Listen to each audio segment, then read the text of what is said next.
Joining us now to discuss World Press Freedom Day is Christopher Isiguzo, President of Nigeria Union of Journalists. Thank you so much for joining us on News Track.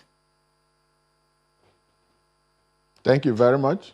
So what would you consider as the significance of the World Press Freedom Day, especially for us here in Nigeria?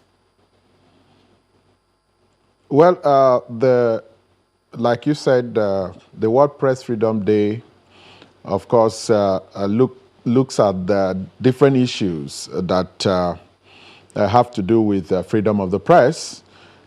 Is a time when we evaluate press freedom around the world. And of course, this time around, we're looking at it from Nigerian perspective.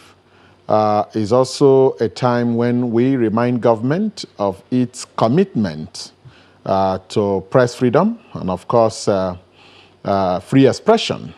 So it's a time we also bring to fore the challenges facing or militating against press freedom in Nigeria. We have our own peculiarities in our own operating environment, very, very peculiar to us here. Will be the time we look at those factors that tend to undermine the free operation of the media. So this year is even more significant because it is the 30th anniversary of the World Press Freedom Day, having been adopted at the 26th UNESCO conference in 1991, and of course endorsed by United Nations General Assembly in 1993. So for 3 decades, it's a unique celebration this year, in spite of the fact that government committed itself to this document. We still are facing so many hurdles towards ensuring the free, unfettered access of the media to information in Nigeria. So it's a unique celebration indeed. And it's interesting that you mentioned that. The theme for this year is information as a public good. Part of the essence of days like this is free press. But what would you say are the key impediments to journalism practice in the country? Well, like I said, our own operation practice in Nigeria is peculiar. We have the economic challenge. If you recall, at the outbreak of the COVID-19 pandemic last year, it started off as a public health challenge, but along the line, it became an economic challenge because it shut down literally every aspect of governance. And the media was worst hit in that challenge. And it became difficult for media to even operate because of the absence of patronage, of adverts from organizations, corporate bodies, government, and what have you. Payment of workers became a problem, even though it's been there, it wasn't. The poor remuneration of practitioners. Of course, all this put together can be summed up as an economic challenge. Of course, you have the ownership challenge. You also have the challenge from the operators. For instance, the NBC, the NPC, and the rest of them. Of course, we have the digital challenge. The advent of the social media also has brought its own challenge to media practice, So when you sum this up, until we're able to address these challenges that militate against free press, we cannot be said to be enjoying press freedom and, of course, free expression, which, of course, is another kettle of fish.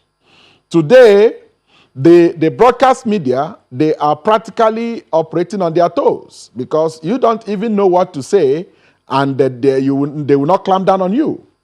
We talk about the incessant attack, harassment, incarceration, as the case may be, of journalists. That in itself is also a major factor militating against a free operation of the media in Nigeria.